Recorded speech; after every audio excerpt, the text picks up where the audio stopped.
নমস্কার, আমি সুস্মিতা কিচেনে আপনাদের সবাইকে স্বাগত। আজ আপনাদের সাথে একটা অতি সাধারণ রান্না শেয়ার করব, সেটা হচ্ছে লাউ পাতার ভর্তা।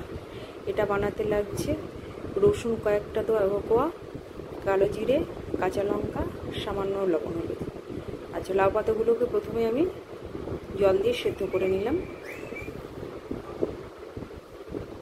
এবার শুকনো কড়াইয়ে কাঁচা লঙ্কা, রসুন, কালো জিরে একটু রোস্ট করে নেব।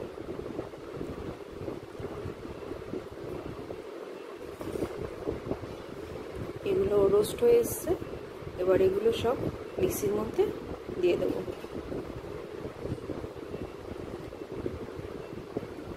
একই সাথে লাউ পাতাগুলো এর মধ্যে দিয়ে দেব।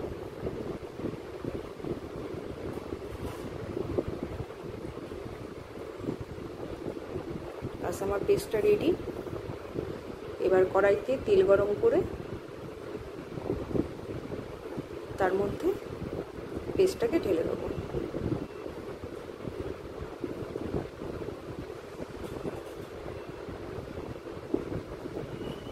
পরিমাণ মতো লবণ আর সামান্য হলুদ দিয়ে দিতে হবে। তারপরে সময় নিয়ে এটাকে অনেকক্ষণ ধরে নাড়াচাড়া করতে হবে, যতক্ষণ না এটার মধ্যে থেকে জলটা শুকিয়ে আসে। আমার রান্নাটা প্রায় কমপ্লিট। বাস হয়ে গেছে আমার লাউ পাতা ভর্তা।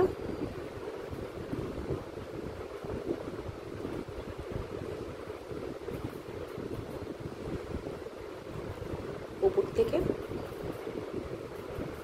একটা কাঁচা লঙ্কা আর সামান্য একটু কাঁচা তেল দিয়ে দিতে হবে। বাস রেডি।